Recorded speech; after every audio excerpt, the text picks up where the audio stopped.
కొంతమంది బంగారు కిరీటాలు, ఇతర ఆభరణాలు తమ ఇష్టదైవాలకు కానుకగా ఇస్తూ ఉంటారు. ఇలా ఎవరికైనా వ్యక్తులకు ఇస్తే ప్రభుత్వ సంస్థలకు లెక్క చూపాలి. కాని భగవంతుని విషయంలో మినహాయింపు ఉంది. భగవంతునికి ఆ విధంగా కానుకలు ఇవ్వటం ద్వారా తాము చేసిన చట్ట వ్యతిరేక కార్యకలాపాల పాపం నుంచి దేవుడు విముక్తి కలిగిస్తాడు అని వారి నమ్మకం. ఇది నిజం కాదు, మూఢనమ్మకం మాత్రమే.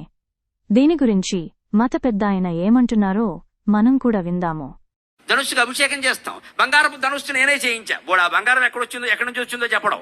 ఇన్కమ్ ట్యాక్స్ కట్టలేదు, ఆ విషయం చెప్పడు. ఇక్కడ రామాలయంలో ధనుస్సు నేనే. ఎవడు చేయించమన్నా? నువ్వేం చేయించక్కల. రాముడు చెప్పిన రాజ్యంలో ఉన్నట్టుగా నీతిగా ఉండు. నువ్వు ధనుస్సులు చేయించక్కల, గొట్టాలు చేయించక్కల, గొడుగులు చేయించక్కల. మనం వంకరగా సంపాదించి అడ్డగోలుగా 100 కోట్లు సంపాదించి బాగా నేర్చుకున్న విద్య ఏంటంటే ఈ మధ్యన గుళ్ళో కిరీటాలు చేయిస్తామండి. హనుమంతుడు తోక్కి తొడుగుతా ఉండి ఎవడికి తోక్కి తొడక్కు. హనుమంతుడు తోక వదిలే.